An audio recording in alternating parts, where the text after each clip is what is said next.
Hey guys, tonight we travel to a dusty sun-warmed village tucked somewhere between the Zagros Mountains and the Caspian winds. It's early, very early. You haven't even heard the roosters yet.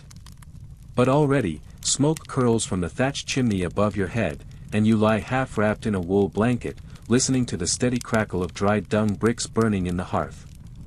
Outside, the clay walls sweat the night's cold. You push yourself upright. The air is crisp, and your fingers find their way to the ceramic mug set by your sleeping mat last night. Still warm. The faint aroma of black tea hits your nose, a gentle promise of caffeine and comfort. You stretch, and your knees crack. Loudly.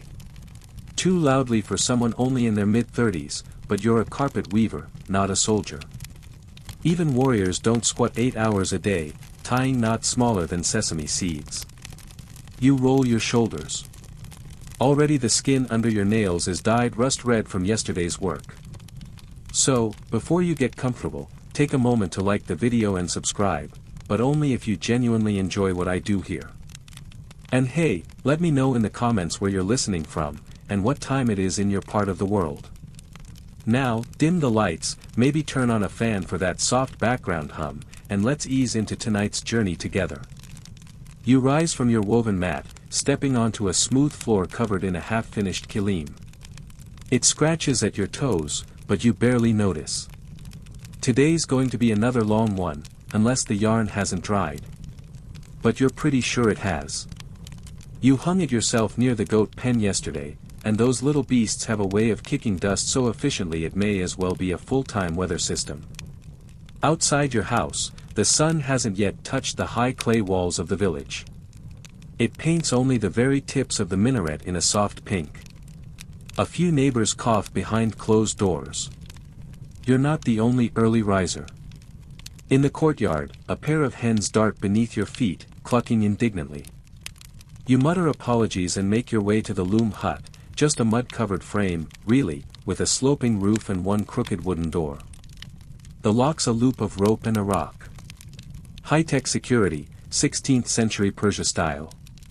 You lift the latch and step inside. And just like that, the air changes. Loom dust. You know that scent too well. It's not unpleasant, just familiar.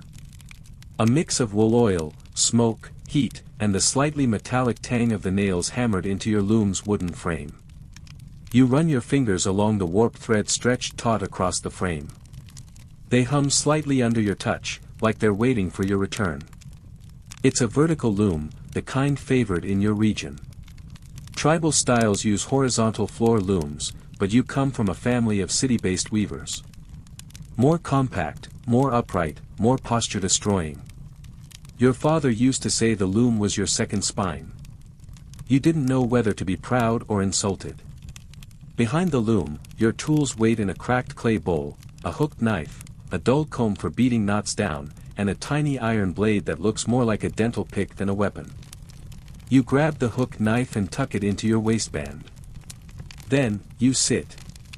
Cross-legged, knees already groaning, spine settling into its unnatural loom curve.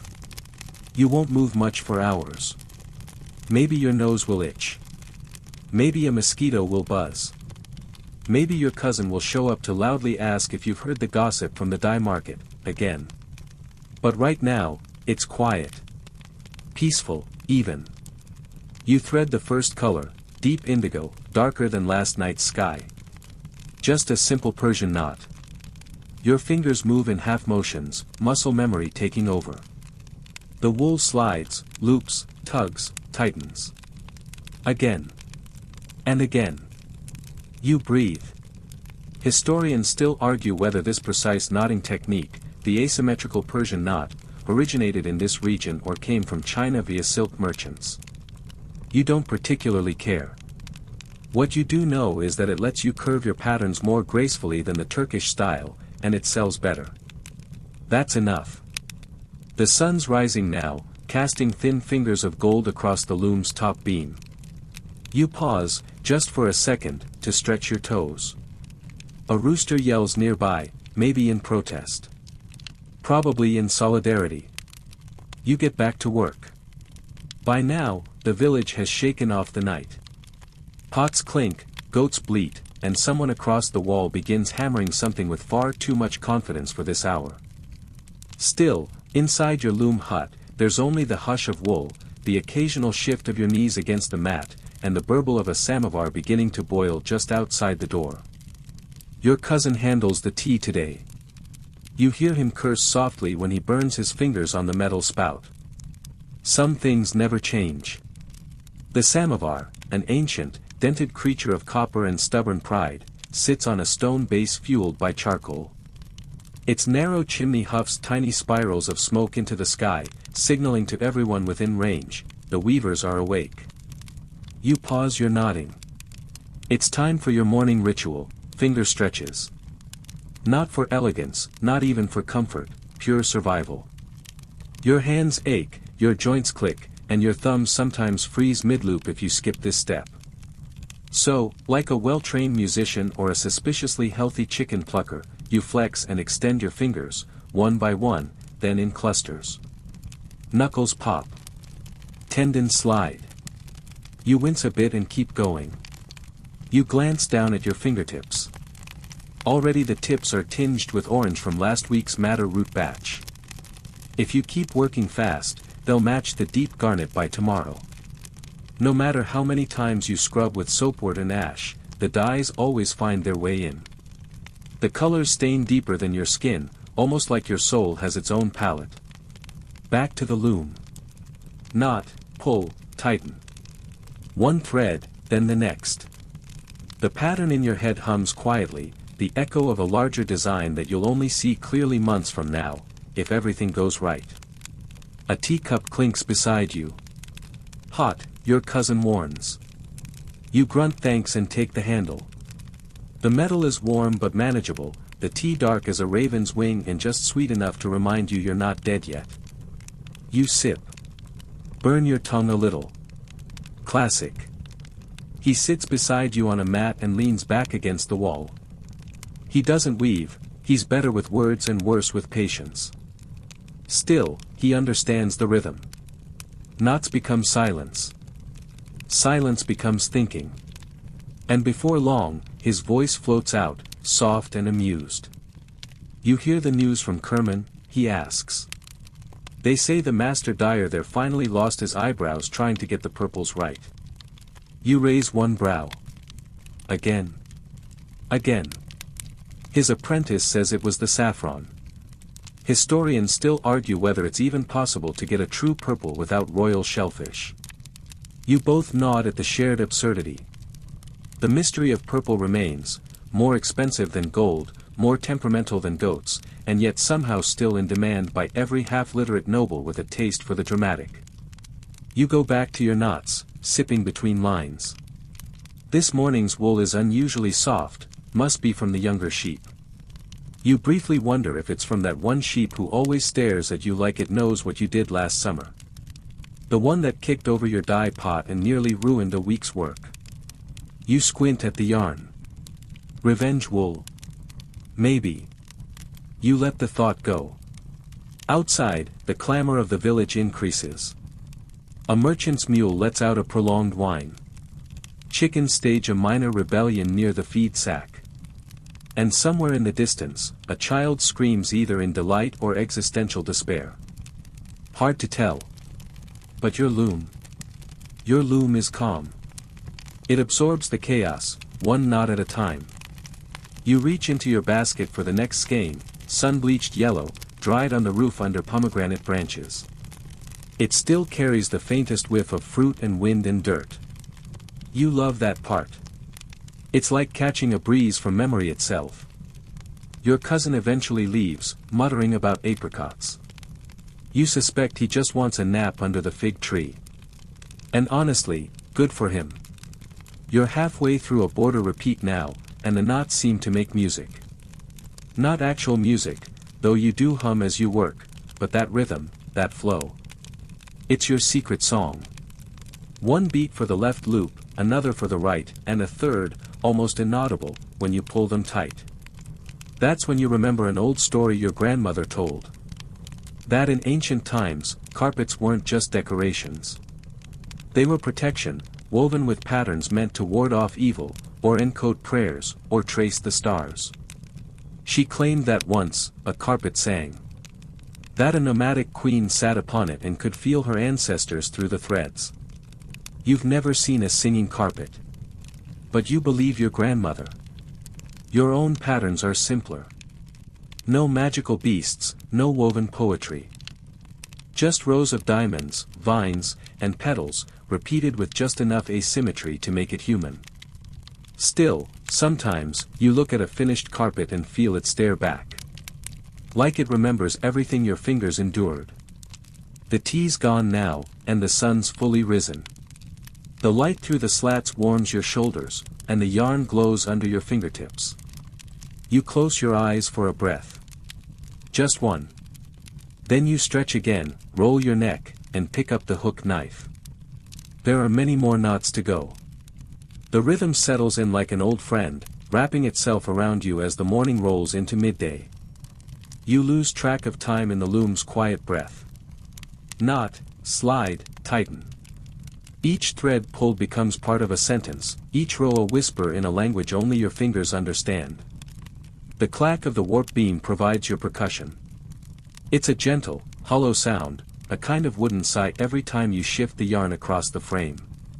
Your right hand flicks forward while your left anchors the tension, the two working together like old conspirators. You barely look. You don't need to. Once, a French traveler watched you work. He was baffled. "Where's the diagram?" he had asked, peering around your loom like he expected to find a parchment pinned to the wall. You'd simply tapped your forehead and said, "Here." That stunned him. He didn't know your village has passed down patterns by memory for generations. Not copied, but inherited. A master weaver once told you that every good carpet begins in the spine, not the eyes. You didn't understand him then, but you do now. The pattern you're working on today is a classic Horatii motif, rosettes, fish swimming through diamond lattices, floral tracery that repeats like dreams you can't quite shake. Historians still argue whether the fish symbol meant abundance, purity, or simply someone's lunch that got immortalized in wool. You've woven this one enough times to find comfort in its loops and vines. It's predictable. Trustworthy. But every time you start, it shifts, just slightly. A tighter knot here. A fatter vine there. Your fingers add flourishes they didn't the year before. It's like the pattern evolves with you, like it knows what season your soul is in. Today, the vines curve wider, lazier. Maybe you're feeling generous. Outside, the air begins to shimmer with heat. The roof of the loom hut holds it back for now, but you know it won't last. The sun here is patient and brutal. It will seep in through every crack by late afternoon. So you pick up the pace, weaving faster while the cool lingers. A small gust slips through the door and flutters a loose thread against your cheek. For a second, you're reminded of your aunt's house in Tabriz, high ceilings, windows carved like puzzle pieces, a giant loom so big 2 people had to operate it. She used to scold you when your knots were uneven, then sneak you roasted chickpeas when no one was looking. You smile. And keep weaving. The clack of the warp beam sharpens when the wood warms, changing its tone. It's how you measure time. Not by a clock, but by the timber's complaint. Around noon, you set your tools aside. Not because you want to, but because if you don't, your fingers might revolt and crawl off without you. You lean back, stretching out one leg at a time, hearing the delicious pop of cartilage. A few bones shift in protest, and your hips send you a polite death threat. You ignore it. Lunch waits outside, wrapped in a faded cloth on a shaded bench. You pick it up and settle on the warm stone stoop, where a breeze slips through the alley and makes the drying yarns ripple like flags. Flatbread. A little round of cheese. Pickled garlic that bites the tongue like a gossiping ant. And olives. Of course, olives, because what is a Persian meal without something green and mysterious enough to make you doubt it on the first bite? You eat slowly, chewing the way your grandmother insisted, 30 times per bite, or else the demons of indigestion would come for your carpet thread. You're still not sure whether that was folklore or science. Halfway through, your cousin returns, holding a pomegranate split open like a jewel.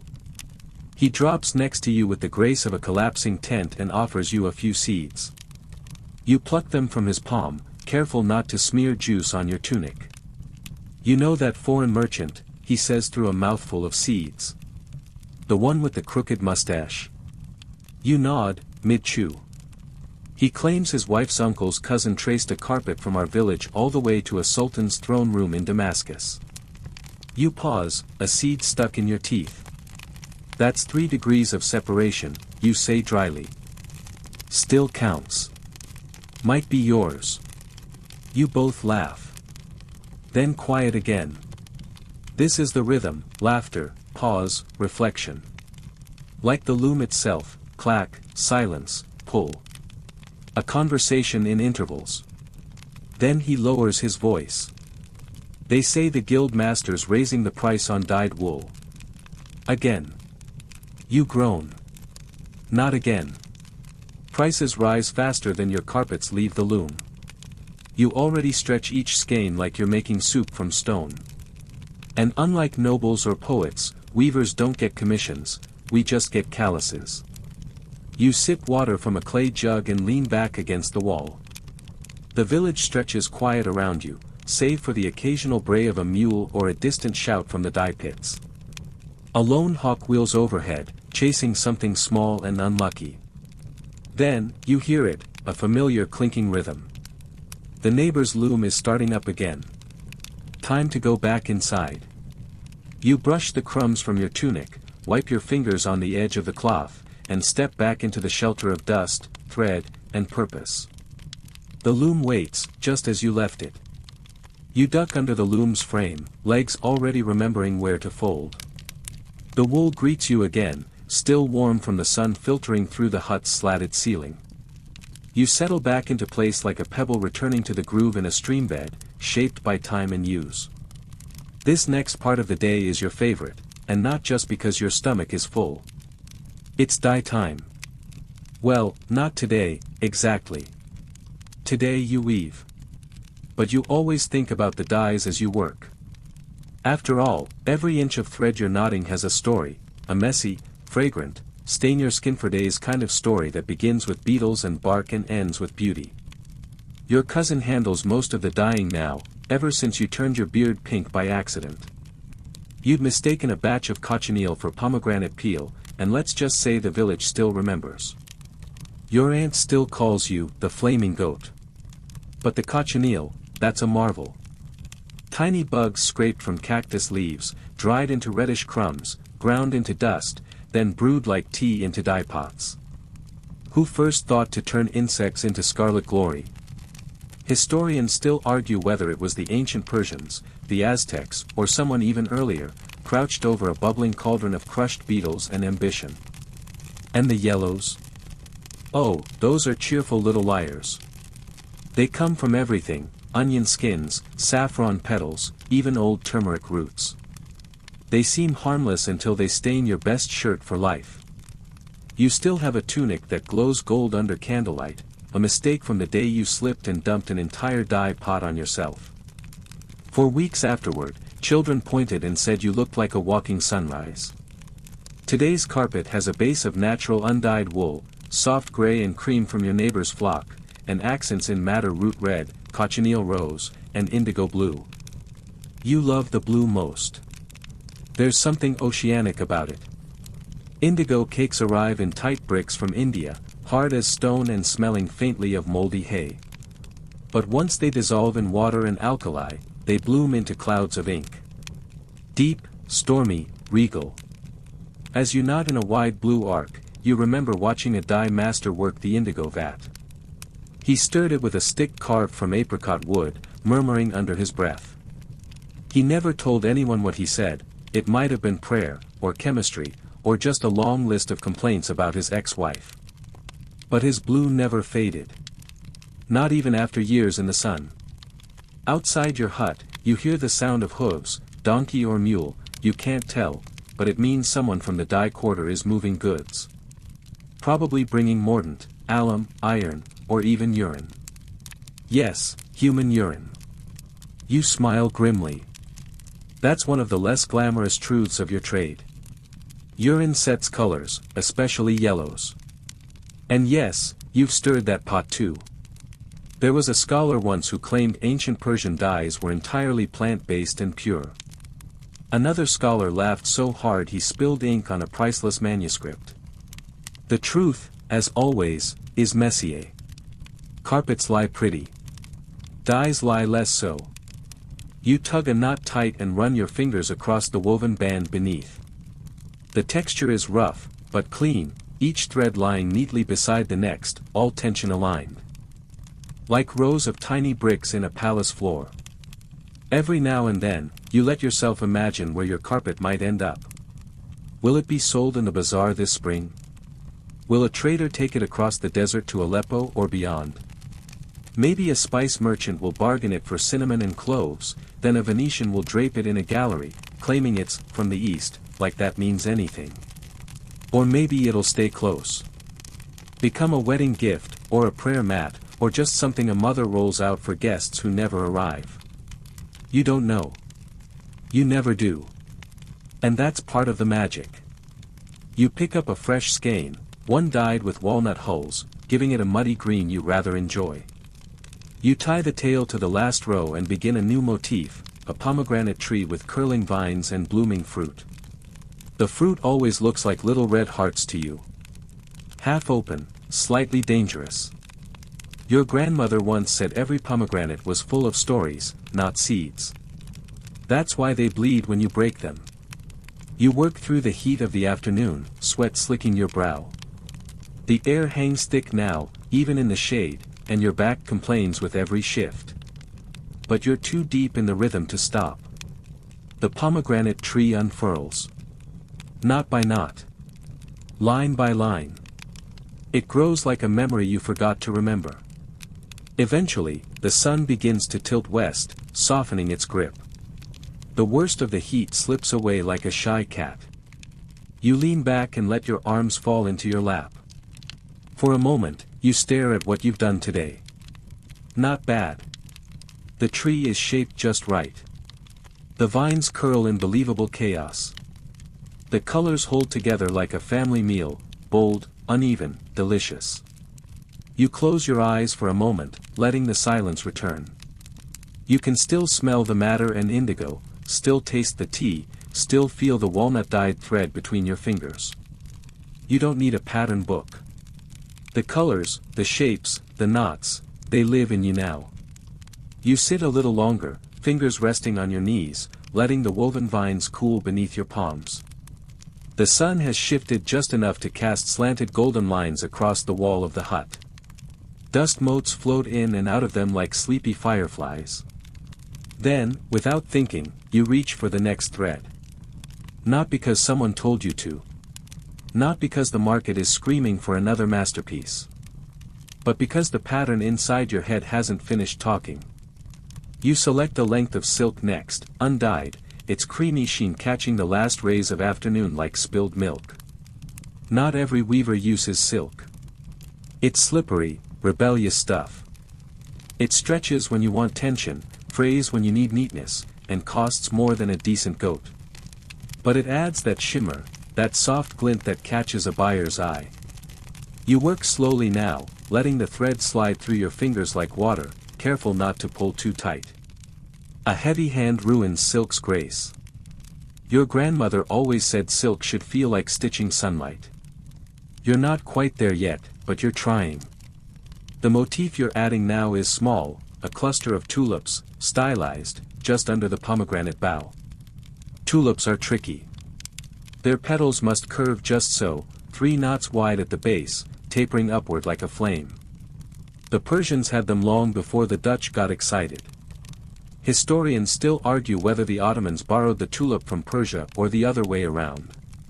Either way, yours is pink with a yellow stem, and it looks like it's dancing. The breeze picks up slightly, enough to rattle the loom's wooden frame. You glance at the slats overhead, no rain, just wind. Still, your cousin shouts from across the courtyard, bring the yarn inside.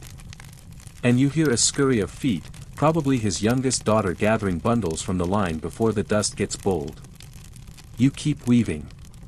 It's strange, how patterns live in your mind. You've never written one down, yet you could recreate the same tulip 10 years from now without blinking. It's like they burn themselves into the bones of your hands. You could be half asleep, and you often are, and still your fingers will know, left loop, right loop, beat, shift, pull. Some say it's divine. Others say it's just repetition. You think it's a bit of both. When your uncle was still alive, he used to say that the best weavers carried their designs like lullabies. Songs not meant to be heard, only felt. He believed some knots held secrets, one for grief, one for joy, one for the name of a lost friend. You never asked which knot was which. You figured he wanted you to find out yourself. As the light continues to dim, you run your fingers over the silk tulip again. It's not perfect. The petals lean a little too much to the left. But you let it be. Nothing alive is symmetrical. And your carpets, though silent, are very much alive. You take a break, finally, and step outside. The air has cooled a little, enough to dry the sweat on your back. In the alley between loom huts, women are preparing the evening meal. You smell lentils, grilled eggplant, maybe even lamb if someone got lucky today. A fire pops. A child laughs. A dog barks exactly once, then regrets it. You stretch your arms above your head and yawn loud enough to startle a nearby chicken. The sky above has turned apricot, the color of a ripe peach with just a blush of purple. You like this time. It reminds you that even if you've been sitting in one spot all day, the world kept moving. You wander briefly to the dye courtyard, where large clay vats sit like sunken ghosts in the ground. Some are covered with burlap to hold in warmth. Others are open, their contents the color of bruises or berries, steaming faintly. A boy stirs one with a stick longer than he is tall. You nod to him. He nods back like a soldier on watch. Nearby, bundles of yarn hang on a drying rack made of old olive branches. You touch one, still damp, smelling of vinegar and wind. Deep, velvety purple. That's the hard one. The one no one ever gets quite right. The one that sometimes fades overnight, no matter how carefully you fix it. And yet, when it works, it sings. A few women chat near the vats, trading rumors in low tones. Something about the guild master's cousin and a merchant from Shiraz. You don't care. You walk back to your hut, stepping over a sleeping cat who opens one eye just to make you feel judged. Back at the loom, you sit again. The room is dusky now, light fading fast. You light the small oil lamp tucked into a wall niche, its glow flickering like a heartbeat. Shadows fall across the threads, making the carpet seem deeper, like a forest floor just after sunset. You touch the silk tulip once more. Then your hand drifts upward, beginning the next row, just wool this time, no shimmer. A grounding thread. An anchor before the next bloom. You smile. The loom creaks gently in agreement. The lamp's soft flicker stretches across the wool in your lap, casting dancing shadows that make your tulip sway. You blink slowly. Your knees are numb. Your fingers ache. But your mind is still inside the pattern, wandering like a quiet traveler through vines, petals, and loops. The hush of evening settles into the village. No more shouting. No clattering hooves or gossiping dye apprentices. Just the distant drone of a lute, maybe from old Farhad's rooftop, and the occasional bleat from a goat who still believes it should be indoors. This is when weaving becomes meditation. You knot without thinking now, falling into an almost trance-like rhythm. Knot, loop, beat. Knot, loop, beat. The tulip motif gives way to simple chevrons, an easier pattern, perfect for nighttime. They zig and zag like tiny mountains, like memories folded and stitched into place. You glance at the design as it grows, a few inches taller than this morning. You're making good progress. Not that anyone's counting. Well, except your cousin, who's still convinced faster means better. He once bragged that a weaver in Com finished a carpet the size of a door in just 10 days. You snorted into your tea. Yes, you said, and I once saw a goat paint a vase. Speed is for traders. Precision is for art. You lean back, cracking your spine in 3 separate places. A good sign. You're still alive. You reach for a small flask of rosewater and dab your palms, just a touch. It cools your skin and softens the wool's burn. Your grandmother used to swear by rosewater and salt scrubs. You never believed her until your hands started aging faster than the rest of you. You glance at the loom and remember her sitting just like this, her hair tied back, her eyes sharp as a hawk's. She would scold you gently when your knots slipped and offer sweet dried mulberries when they didn't. She's gone now, but sometimes you swear you hear her breath just behind you when the loom creaks. They say that's nonsense. Still, you never question it. From outside, someone calls your name. You shuffle out, the lamp's glow trailing behind you. In the courtyard, a trader has arrived, dusty, sunburnt, face half hidden beneath a turban and a week's worth of regret. His mule stands slack-jawed behind him, adorned with bells and saddlebags sagging with unfamiliar goods. Your cousin meets you halfway. He's from Yazd, he whispers. Brought camel hair. And gossip. You smile. Camel hair is rare here, soft, warm, and slightly oily. Perfect for accents or borders that need a different texture. You stroke the skein the trader offers, feeling its grain between thumb and forefinger. It's coarser than goat wool, but stronger. And it smells like the road, sun, sweat, and sandstorms. Expensive, the trader mutters, seeing your hesitation. I'm a weaver, you say flatly. Not a prince. He shrugs, then leans in. But this batch comes from the flanks of a sacred camel. One that drinks only rosewater and walks without touching the ground. You stare at him. So, invisible camel. Sacred, he insists. You raise an eyebrow. Historians still argue whether traders in the Safavid period actually believed their own tall tales or just enjoyed the storytelling. You're fairly certain it's the latter. Either way, the hair is good. You haggle for a while, mostly out of principle, then walk away with 2 small skeins and a free curse he tosses in for luck. Back in the hut, you tuck the camel hair away for tomorrow. For now, it's back to wool. But something's shifted. Your mind is still buzzing from the encounter, and your fingers aren't quite ready to settle. So you pause and do what your uncle always did when the thread felt wrong, you talk to it. Not out loud. Not really.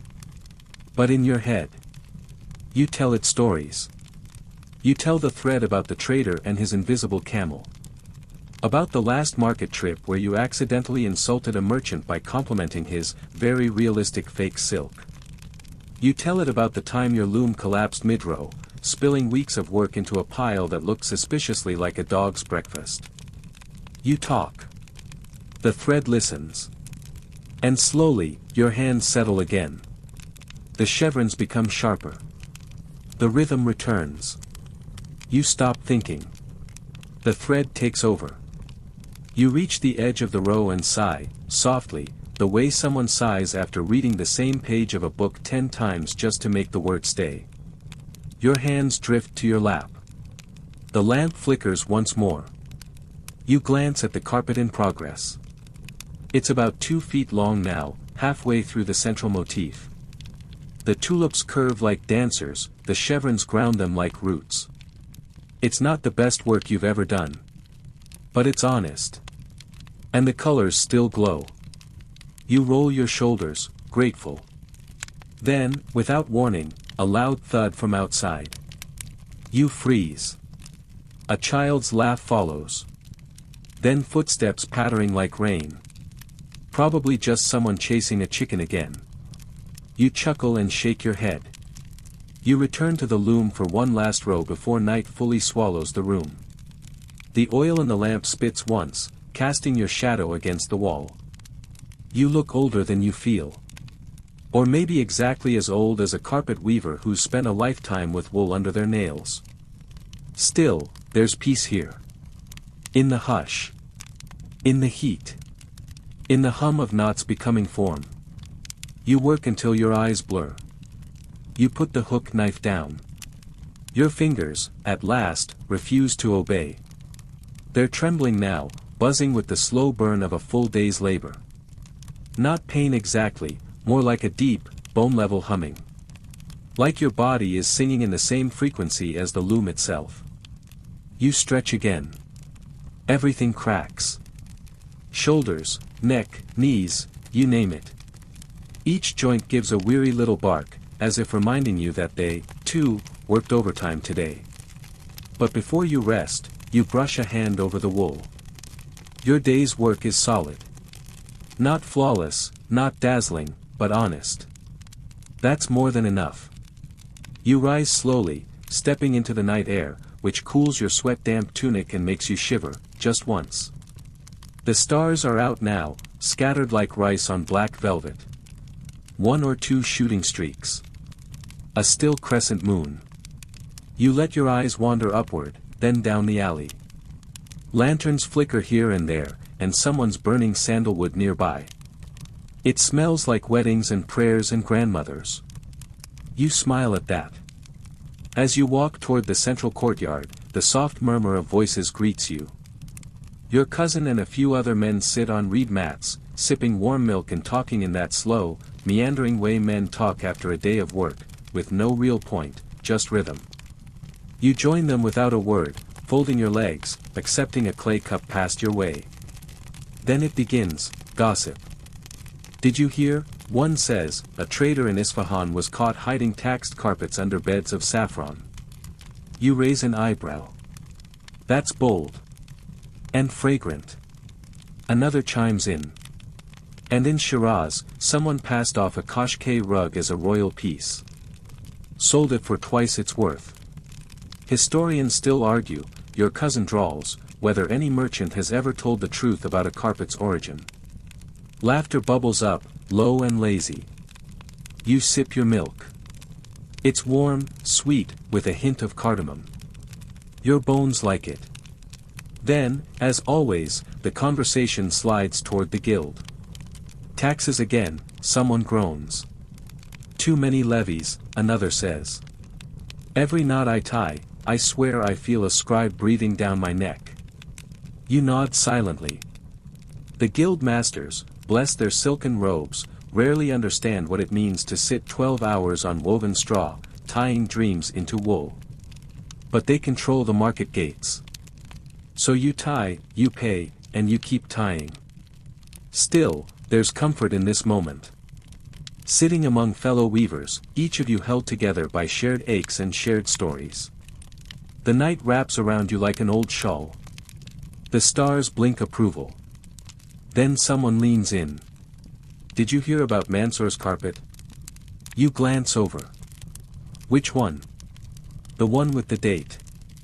Hidden near the corner. Everyone pauses. A hidden date. You set your cup down.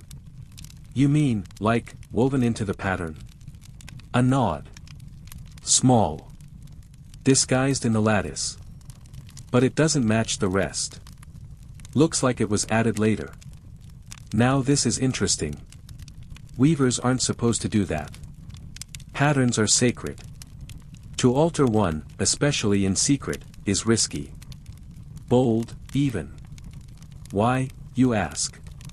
A shrug. Some say it was a message. Others think it's a protest. Maybe he was angry. Or scared. Historians still debate how much autonomy weavers had under guild control. Some say total freedom. Others argue they were just hands, skilled, yes, but obedient. This story leans toward the former. You sit back, thinking. You've never hidden a message in your own work. But you've thought about it. Once, years ago, when your father fell ill and the market refused to pay fair price for your rugs. You'd nearly stitched his name into a border. Nearly. Instead, you just worked harder. You glanced toward your own loom hut. It's quiet now, dark except for the faint glow of the cooling lamp. Your tulips are there, your pomegranates, your chevrons, no secrets. But maybe, someday. Maybe there's a pattern waiting for something unsaid. The conversation drifts to marriages next, and then to sheep. You stand and stretch, say your goodnights, and walk slowly back toward your loom. The wind has picked up. Not harsh, just insistent. It rustles the threads hung to dry, makes the rafters groan. You step inside, light the lamp again just briefly, and check the tension on the loom one last time. Habit. Everything holds. You place a cloth gently over the work in progress to keep the dust out. Then you sit, just for a minute, watching the patterns in the low light. The vines and chevrons look older at night. Wiser, maybe. Or simply tired. You lean against the wall and close your eyes, just for a breath. Outside, the moon watches over the village. Quiet settles in like an old friend. The carpet waits, half-born and patient. And you, thread-stained, sore-limbed, and strangely content, begin to drift. You don't sleep long, not really. Just a short rest against the wall, enough for your muscles to soften and your thoughts to lose their sharp edges. When you stir again, the oil lamp's flame has died, and the loom is just a shadow in the dark. You stand slowly. Stretch. Everything feels quieter now, as if even the village has fallen into the rhythm of your knots. But before you head to your bedroll, something pulls at you. A thought, vague and shapeless. So you step back toward the loom, fingers trailing along the wool, and touch the place you stopped, the corner of a border, half finished. And that's when it comes to you. Tomorrow, you'll begin the next panel. And it's a special one. The new motif must be started under the right sky. The stars matter, not just to you, but to the pattern itself. Your grandmother always said, begin a new border during a waning moon, and your thread will tangle for weeks. You used to laugh. But the one time you ignored her advice, you had to unravel 3 whole rows of mangled knots. And the moon had been fading. Coincidence? Maybe. Historians still argue whether Persian weavers truly timed their carpets to celestial calendars, or whether that was a romantic fiction tacked on centuries later. But even the skeptics admit, astrology was woven into daily life. Marriage, trade, planting, weaving, all marked by the stars' slow dance overhead. You step outside, eyes adjusting. The moon now hangs lower, a thin silver blade. Not quite waning, but close. You make a note to wait 2 days before starting the border. Just in case. As you stand there, neck craned to the stars, you remember something else, the tale of the astrologer-weaver. No one knows his real name, but the story says he wove a carpet so perfectly aligned with the heavens that a prince used it to predict floods. They say the patterns shifted slightly with each season, matching the constellations. Of course, that's probably nonsense. Still, you once saw a carpet with such uncanny balance, symmetrical, flowing, almost breathing, that it felt like it had rhythm. Like it knew something. Maybe that was the one. You step back inside and light a small candle, then open the wooden box near your loom. Inside, wrapped in cloth, are your pattern guides, not drawings, but bundles of yarn arranged by color and sequence.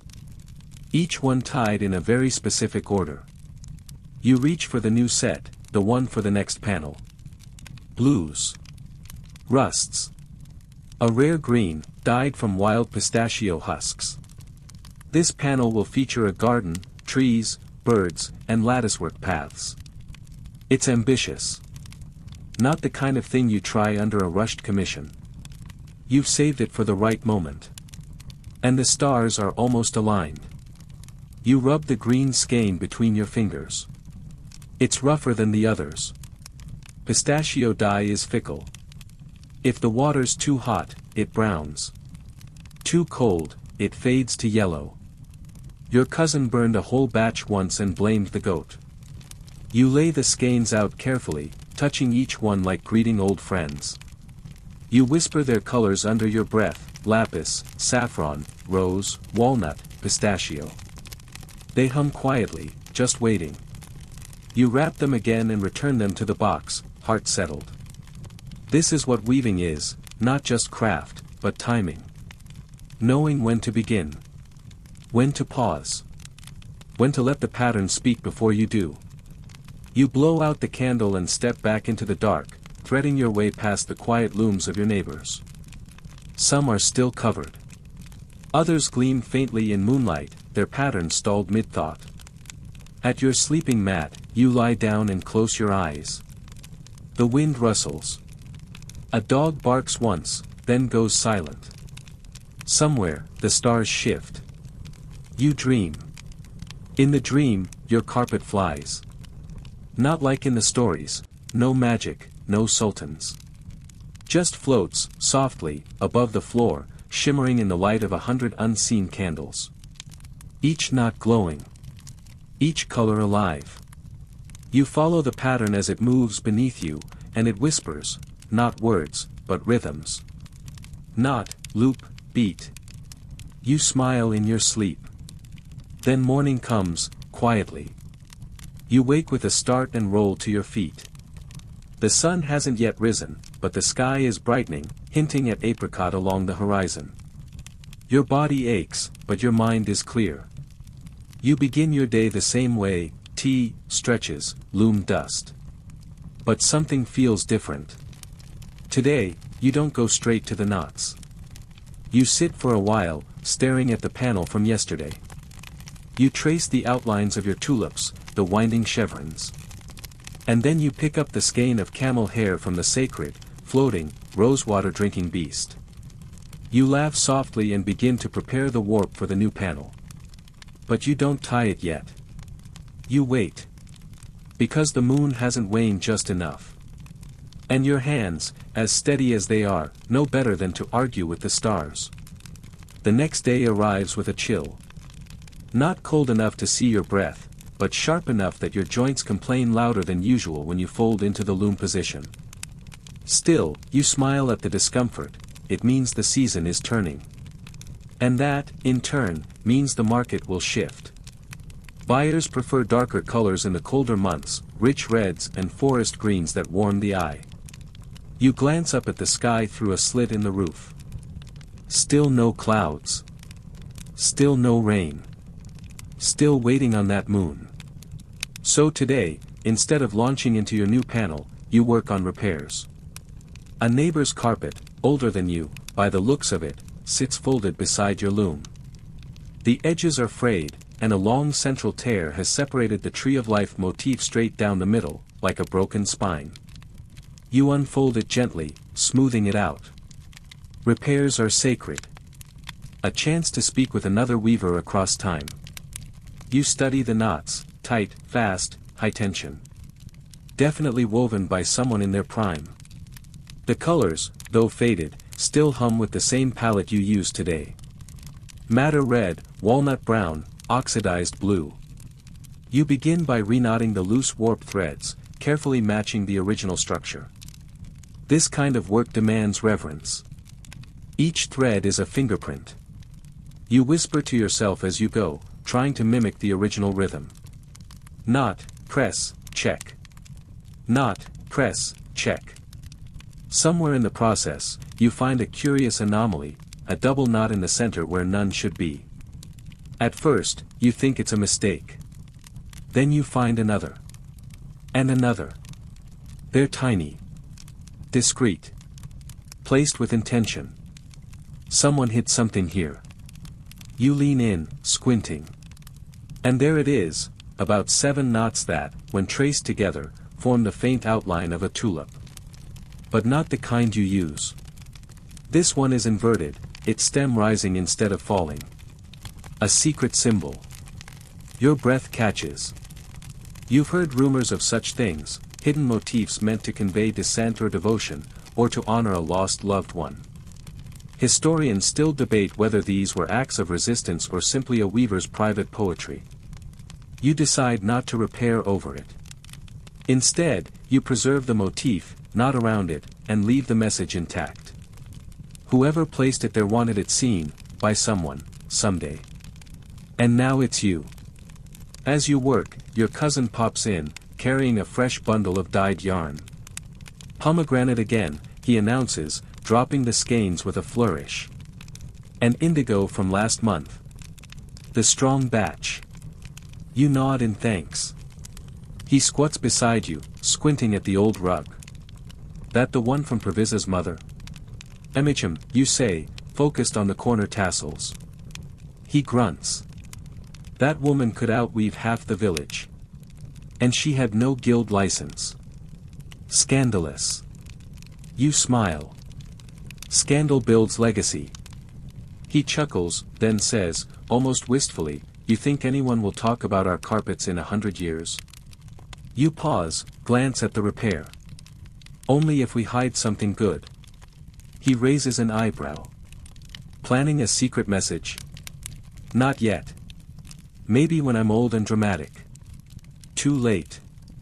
He laughs at his own joke, then heads off to the dye yard. You finish the repair just as the sun begins its descent. The carpet looks whole again, though softened by time.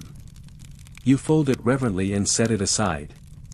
And then, you light your lamp and finally look back at your own loom. The moon has waned. Just enough. You unwrap your bundle of yarns and begin dressing the loom. This process is delicate, laying the warped threads in even tension, each strand a breath apart. You hum as you go, not a song exactly, just a melodic rhythm passed down like the knots. It takes hours to get it right. And once it is, you pause. The moment before the first knot is like standing at the edge of a deep pool. You can see the reflection, the ripples, but not the bottom. You breathe in slowly and select your first color, indigo blue. A new panel. A new story. And the garden begins to grow. You start with the base, stepping stones, winding paths, small latticework patterns to suggest structure beneath the wild growth. Then, the outline of a tree trunk, one knot at a time. The thread glides easier than you expected, like it's eager to take shape. As you work, your mind drifts. You imagine someone generations from now sitting where you are, fingers tracing this very line of knots, wondering who you were. What your life felt like. Why you chose a tree over a palace. Why you slipped in a vine that bends a little to the left. Maybe they'll guess. Maybe they'll never know. But the thread will carry your fingerprint, subtle as it is. That's enough. You stop after a few inches, not from fatigue, but intention. You want the start to settle overnight. Let the yarn breathe, let the pattern find its footing. You lean back, stretch again, and let the moment sink in. The garden is growing. Not on the earth, not in soil, but here, on wool, in your hands, guided by memory, moonlight, and stories old enough to have forgotten their own names. You rise at dawn the next day, even before the samovar hisses, driven not by habit but by the echo of the tree you started last night. The moment your eyes open, it calls to you, not loudly, not urgently, just a gentle tug in your chest, like the garden is waiting. There's no ceremony to your morning routine today. You skip the usual second stretch, ignore the half-burned tea, and barely nod to the neighbor's goat who gives you a judgy stare. You make straight for the loom. And there it is. The tree, or at least the skeleton of it, waiting quietly. A few inches of dark indigo root, a slightly crooked trunk, and the suggestion of upward branches barely visible in the tension threads. You sit before it like a monk before scripture. Your hands move without invitation. The warm, rusty red of madder root outlines the first vine, twisting, reaching, curling around the invisible trellis. Then soft walnut brown, building out the bark texture. Your fingers find rhythm before your thoughts do. Knot. Loop. Beat. Outside, life stirs. You barely register it. This part of the pattern is harder than it looks. You're weaving asymmetry into symmetry, making something wild feel deliberate. That's the illusion of the Persian garden. The path must seem overgrown, but never messy. The vines should tangle, but never confuse. The flowers must surprise you, but never displease. Historians still debate whether the great carpet gardens were mapped before weaving began or improvised as they grew. Some claim master plans, measured in chalk on silk scrolls. Others believe the best gardens bloomed spontaneously, shaped by instinct and fingers and mood. You lean toward the second theory, though you've never trusted your instincts with real gardens. Your tomatoes died within a week. You reach for the pistachio green thread next. It's dry and just a bit coarse. You moisten your fingertips with a dab of rosewater, then guide the thread into the path of the vine. A single leaf takes 5 knots. 5. For something smaller than a thumbprint. You sigh. Then do it again. Somewhere between the 4th and 5th leaf, your cousin calls out. Breakfast. You pretend not to hear. He pokes his head into the hut. You'll faint in the thread again. You wave him off. 10 more knots. You said that an hour ago. You sigh and stand, reluctantly. Your knees make a sound that could probably be transcribed in musical notation. Outside, he's laid out a small spread on a cracked wooden board, flatbread, goat cheese, quince jam, and a boiled egg that's cracked but still warm. You sit, tearing off a piece of bread. You're obsessed, he says, gesturing toward the loom with a hunk of cheese. Maybe, you admit, chewing. You talk to it. Of course I do. He smirks. Does it talk back? Only when I listen. He chuckles, then grows quiet. You ever think about what happens to them? After they leave? You nod. Of course you do. Every weaver does. I hope they get walked on, you say finally. He blinks. What? Walked on. Spilled on. Played on. I don't want them hanging silent in a glass case. That's death. Carpets are meant to be lived with. Not frozen. He looks thoughtful. Even the ones for the Shah. Especially those. He hums in agreement. You know Uncle used to weave for Abbas the Great. You nod. Everyone knows. Legend says one of his rugs was used during a peace negotiation with the Ottomans. They couldn't agree on territory. So they cut the carpet into 2 and split the design. Each took half. Seems fair. Historians still argue whether the split was symbolic or accidental. You both laugh. You finish your egg. Then, silently, you stand and return to the loom. He doesn't stop you. Back in the hut, the light's better now. The morning sun filters through in soft rays, catching the edge of the madder-dyed petals you added earlier. They glow like warm coals.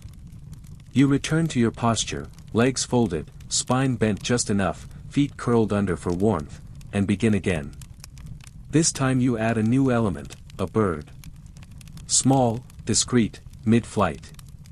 It hovers near the vine like a thought you forgot you had. You stitch its wing with deep cobalt blue and a touch of pink for the beak. The bird wasn't in the plan. Then again, there was no plan. You sit back after an hour and take in what you've done.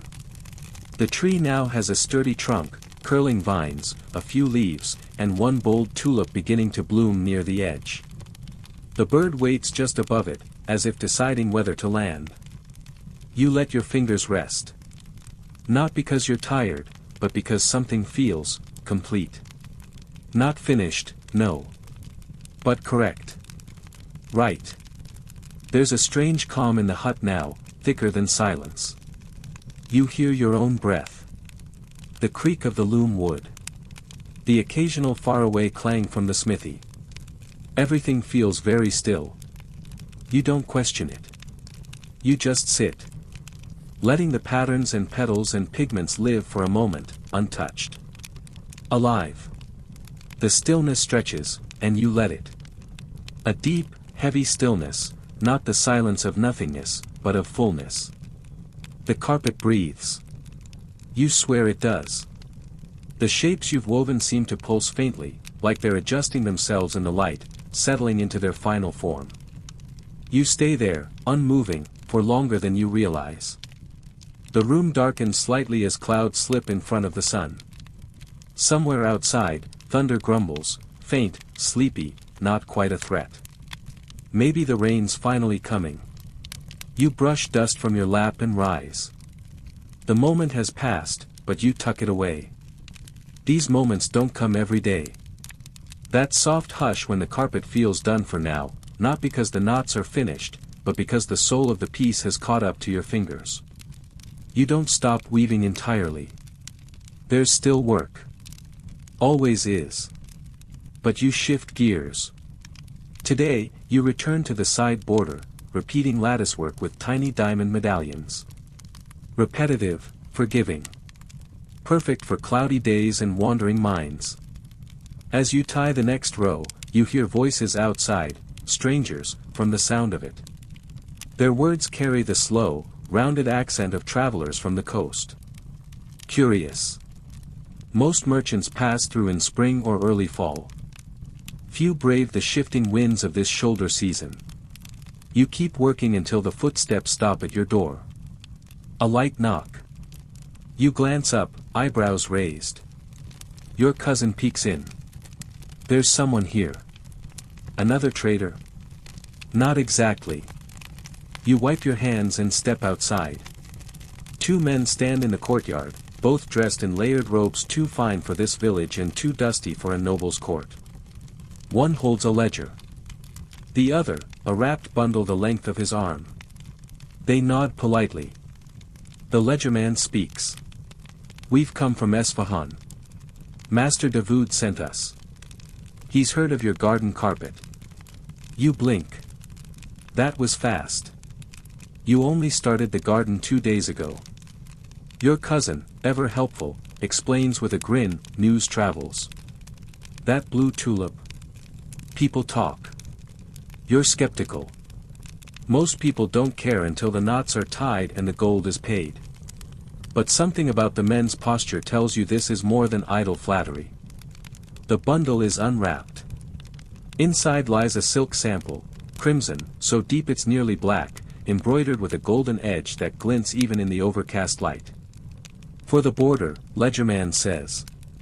Master Davood wants a piece that reflects the ancient gardens, lush, eternal, and full of subtle sorrow. You snort softly. Subtle sorrow. His words. Historians still debate whether Persian court carpets were meant to inspire melancholy or joy. Most likely, both.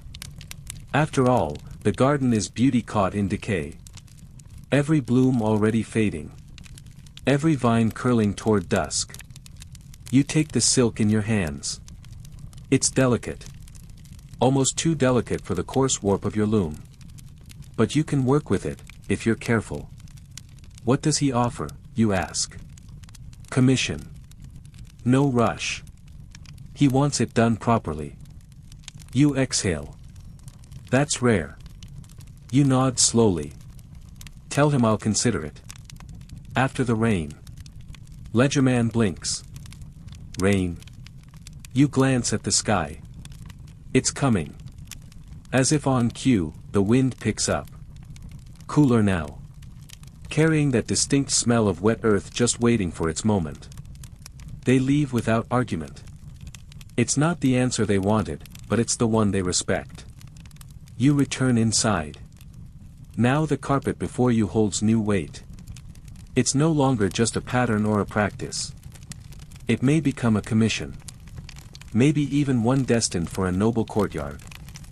That changes things, but not everything.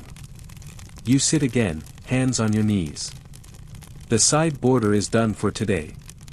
You turn to a new section, the top canopy. This is where you plan to add a pavilion, a quiet place at the garden's edge, symbolic of rest, of reflection. The design will be intricate, a test of symmetry and scale. You begin sketching it mentally, not by invisible knot. As you work, the wind whistles through the hut. You see the first fleck of dust rise from the floor, then a drop of rain, just one, slips through the roof's gap and lands on your wrist. You look up. Another drop hits the loom. Then another. And another. You don't flinch. You don't run. Instead, you do what you always do when nature touches the pattern, you adapt. You move the loom's protective cloth over the exposed knots. Adjust the lamp's wick. Wait. And as the rain begins, soft and scattered, you smile. Because you remembered something. In a story your father used to tell, rain during weaving meant the carpet would hold luck. That the threads would remember the sky. Nonsense, perhaps. But lovely nonsense. You work by lamplight now, as the rain falls steady and light. The pavilion begins to take shape. And somewhere in the background, the garden breathes a little deeper. The rain continues well into the evening, a soft, steady rhythm that taps the roof with the patience of a weaver. The smell of earth rises in waves, mixing with the lingering warmth of old wool and the last curls of lamp smoke. It's as if the entire world has wrapped itself in a damp, gray shawl, and you, within your hut, sit at its center, perfectly still. You're not weaving now. Sometimes, you don't need to. Sometimes, the carpet needs to rest just as much as you do. Instead, you sip tea from a warm clay cup and listen to the storm. The pavilion panel you started today is covered with cloth, protected from the moisture. But you see it in your mind's eye, its arches curving with elegance, the lattice shading its imaginary floor, the tiny flower pots you intend to knot into its corners. Maybe a single sleeping cat, tucked beneath the awning, if your fingers have the patience for that kind of detail. You smile to yourself. Weaving pavilions is no simple task. Scale matters. Get the arches too narrow, and the entire design looks like a birdcage. Too wide, and it becomes a gate to nowhere. Proportions make poetry here. Historians still argue whether pavilion designs came from real gardens or imagination. There are records of weavers being shown miniature paintings to base their carpets on. Others claim the entire idea came from memory, a mixture of places visited, courtyards glimpsed, and dreams only half remembered. You believe both. When you were a child, your father took you to the Shah's palace once. You remember the marble arches, the cool shadow of colonnades, the scent of orange blossoms drifting through geometric fountains. You only stayed a few hours, but that image has lived in you ever since. Tonight, you draw from that. As the storm softens to a hush, you take out your pattern yarns and recheck the order for the pavilion motif. Rust, cream, pistachio, indigo. You rearrange a few, just slightly. You want this structure to feel calm. Centered. Almost meditative. You hear footsteps outside, your cousin, again, coming to check in. Still alive, he calls softly. Barely. He steps in and sits beside you, shaking rain from his shawl. He eyes the bundle of yarns. You really think the Esfahan commission will come through? You shrug. If it does, good. If not, the garden still grows. He nods at that. Sometimes I think you care more about the carpet than the gold. You sip your tea. The carpet's the only one that stays. That quiets him. Then he picks up a piece of yarn, squints at it, and mutters, "This one's too dull. You need something brighter in the pavilion." You smirk. Go dye it, then. He smirks back. Go weave it better. And with that, he stands and disappears into the rain again. You're alone with the thread. But not lonely. As the night stretches on, your thoughts drift toward color. Not just the pigments themselves, but how they live next to each other. How madder speaks differently when paired with indigo than when it's paired with walnut. How green can fade if surrounded by too much yellow, but glow beside a dark plum. You once spent a week redoing a vine because it clashed with the birds. A full week.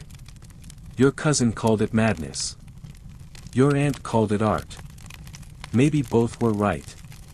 Now, with the pavilion under your fingertips, you find yourself testing combinations again. You knot a few rows just to see them together. Then stop. Unpick. Try again. The rain taps softly above, as if approving. Eventually, you step outside, stretch your back, and take in the night air. The village smells cleaner. The walls darker. The animals quiet. A few neighbors are still awake, flickering lanterns visible behind curtains. You walk a short circle around the courtyard, barefoot in the wet dust, then return to your loom. Not to work. Just to look. The panel is only partly filled, but the shape is there. The suggestion of structure. The first arc of the roofline. It's enough. You pull the protective cloth back over it and extinguish the lamp. In the dark, the outlines still glow faintly in your mind. You lay down, curl into your mat, and let your thoughts drift not into sleep, but into possibility. What comes next? A corner garden with climbing roses? A small pool with geometric tiles? Or maybe, just maybe, a second bird. Not flying this time. Perched. Watching. Resting. Tomorrow, you'll see. The morning arrives with silver light and silence.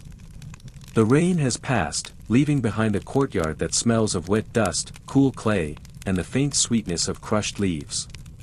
You sit on the threshold of your loom hut, hands wrapped around a cup of tea, and breathe it in. Everything feels slower today. As if the entire village is still snoozing beneath the sky's damp gray shawl. You don't rush. Not today. You stretch your legs, press your palms flat on the stone floor, and listen to the sound of distant bells, some trader's mule, no doubt, announcing its arrival with the dramatic flair of a street performer. Eventually, you return to the loom. The pavilion panel is dry, the thread slightly tighter from the change in weather. You tug gently on the warp lines, testing their give. Everything holds. You resume your work, picking up where you left off, knotting the next arch of the pavilion's rooftop. Today, you add lattice windows and a small patterned carpet inside the pavilion, a carpet within a carpet, like a secret tucked inside a secret. You use camel hair yarn for that inner rug. Its texture is distinct, softer and slightly coarser at once, with a muted sheen. It knots unevenly, but beautifully. You love it for that. As you work, you find yourself thinking back to your uncle's tale of the carpet that saw two empires.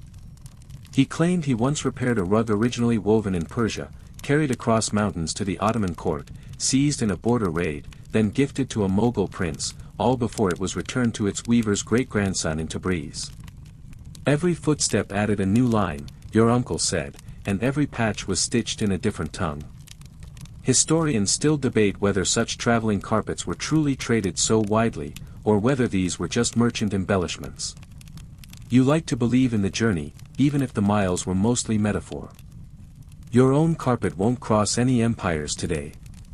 But one day, who knows? As the sun rises and the mist burns off the rooftops, your cousin brings news. A young student from the nearby town has come, asking to apprentice under you. Not a relative. Not even a neighbor. Just a boy who saw one of your rugs in a roadside bazaar and felt something.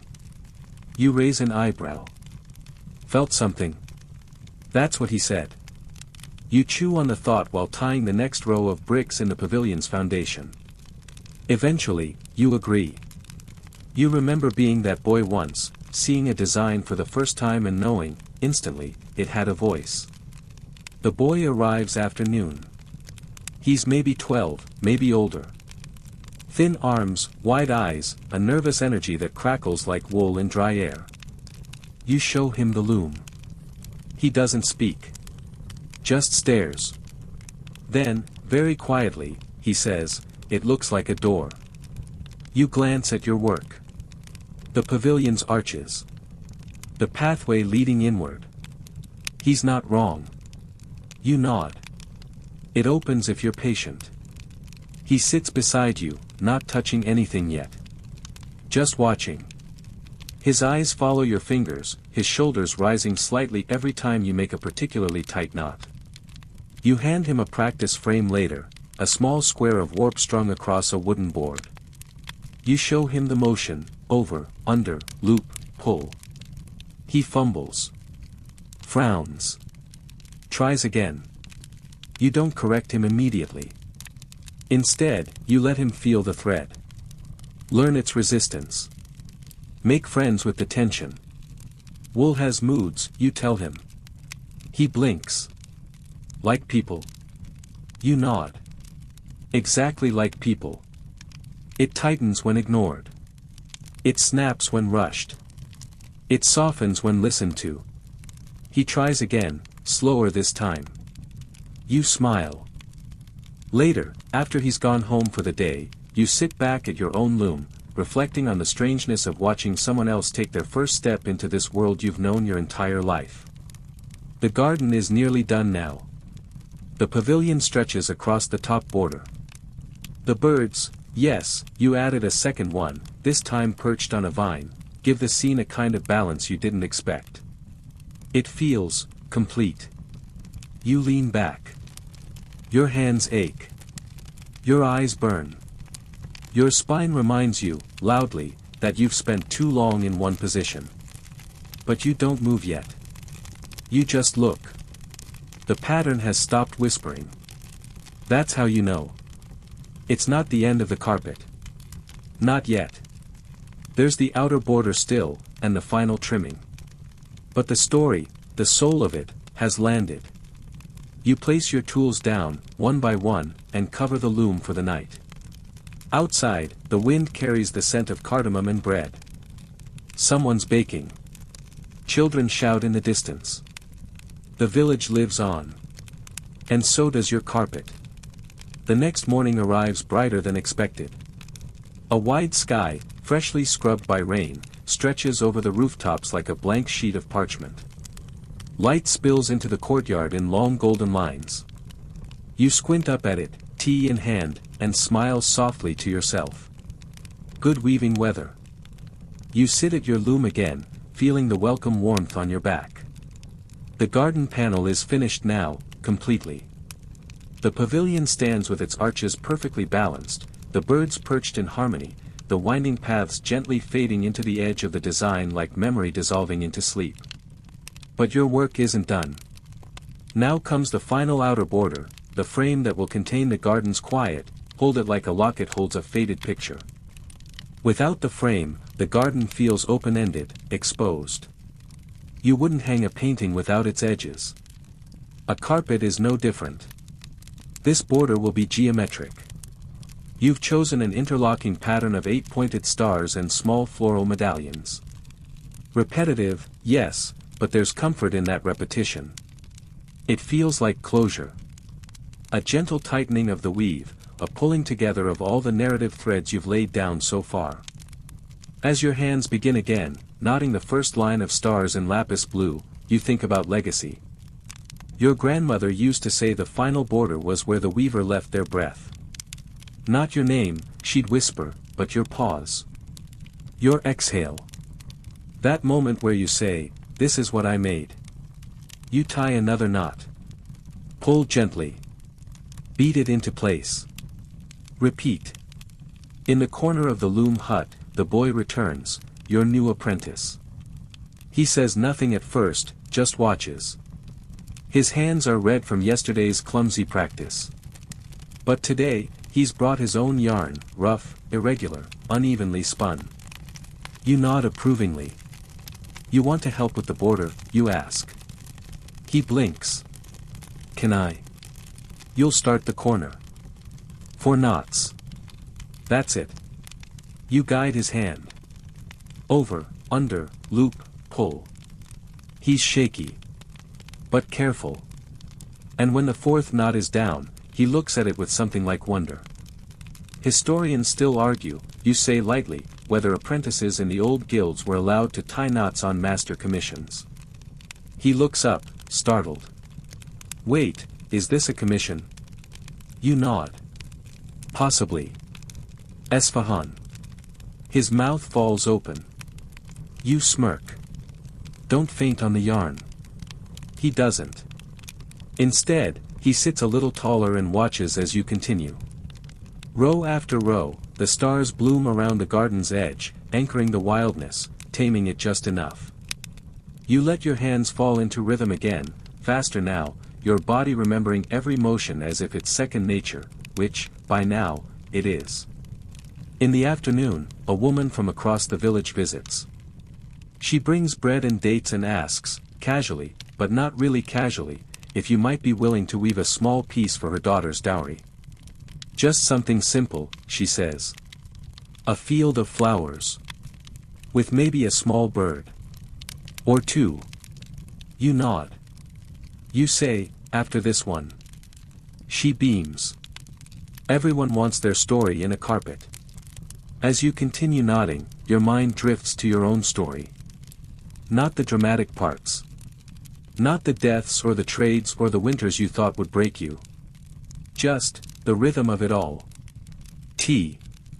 Thread. Sunset. Dust. Samovar. Birdsong. Sore shoulders. Gentle laughter. Broken combs. Spilled dye. Faint echoes of music. Cloth-wrapped lunches. Secret knots. And then there's the border. This one is nearly complete now.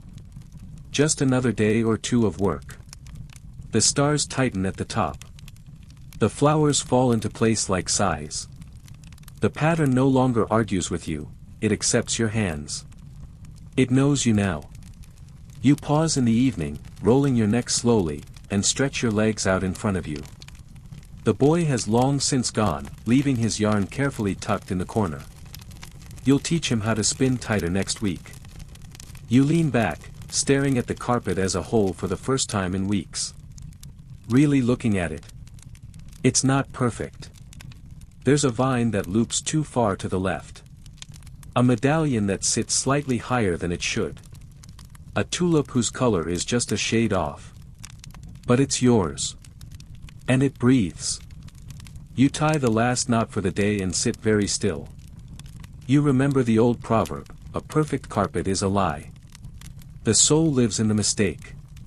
You leave the lamp unlit tonight. You don't need it. Outside, the stars mirror the ones in your border. Above and below. Distant and near. You fall asleep thinking of one final knot. One more line. Just enough to close the garden. The day you finish comes quiet, unannounced. There's no parade, no applause, no merchant banging on your door with a pouch of gold. Just you, the loom, and the last stretch of border waiting to be tied. You rise early, before the boy arrives, before even the tea boils, and sit before your work like a priest before an altar. The morning light spills gently through the slats, illuminating the edge of the carpet where you left off yesterday. You take a deep breath. Exhale slowly. And begin. Each knot feels heavier, more deliberate, as if your fingers know this is the final act. You aren't rushing. You aren't stalling either. You're simply being present, more present than you've been in weeks. The wool glides through your fingers like river water, cool and obedient. The camel hair yarn hums softly with its strange, rich texture. The dyes, madder, indigo, walnut, pistachio, still carry the faintest traces of rain and fire and time. The boy arrives later. He doesn't speak, doesn't ask. He just sits, cross-legged, and watches. You let him. Some lessons are too sacred for words. Row by row, the border tightens. The garden closes in. You pause once, just once, to sip tea and stretch your shoulders. Your cousin wanders by, nods without comment, and walks on. Even he knows, this is not a day for noise. Then, near noon, it happens. The last line. 8 stars, perfectly placed. You tie the final knot with care. Double-check the tension. Beat it gently into place. Then you sit back and stare. The carpet lies before you, whole. Not just finished. Complete. The garden glows with balance and bloom. The pavilion arches with serenity. The birds rest, one mid-flight, one still. The vine curls into infinity. The border holds it all in place. It's alive. You don't cry. Not really. But something deep in your chest untangles, a slow release of breath you didn't realize you were holding. You press your palm flat against the surface. Warm. Textured. Solid. You think of your grandmother's carpets, of your uncle's stories, of your own first crooked knot. And then you rise. You spend the afternoon trimming the threads, finishing the back, binding the edges with wool dyed the color of burned figure. Each corner is knotted tight, each fringe even. By the time the sun dips low behind the rooftops, the carpet rests rolled beside your loom, wrapped in linen, waiting. You light a lamp and sit once more. You feel different. Not lighter, exactly. But steadier. Like something inside you now matches the loom's rhythm. And so, before sleep, you write a small note. Not your name. Not a signature. Just a line, this was made with breath, and time, and rain. You tuck it into the cloth, where no one may ever find it. And then you sleep. Wind down, 300 words. The room is dim now, the lamp long since extinguished. You lie beneath a thin cotton blanket, curled on your mat, the faint scent of wool still on your hands. The loom is quiet. The carpet sleeps. The village outside is silent, save for the distant thrum of insects and the rustle of wind across clay rooftops. You hear someone turning over in their sleep. A donkey shifting in its pen. A breeze pushing through pomegranate leaves. Everything slows. You let your thoughts drift, not forward, not backward, just float. There's no pattern to follow now. No line to finish. Just the rhythm of your own breath, the gentle pull of rest. You picture your carpet again, rolled beside the loom. You imagine it one day unrolling in a new place, a palace, a courtyard, a modest room in another village. You imagine someone stepping across it, barefoot, feeling the knots beneath their heel, not knowing the hours it held. And that's okay. The carpet doesn't need applause. It simply exists. Whole. Woven with wind and silence and starlight. And now, it carries you into stillness, into the hush that follows all finished things. So let yourself rest now. Let your fingers loosen. Let your shoulders soften. Let your breath slow. The pattern is done. The thread is tied. And you're home.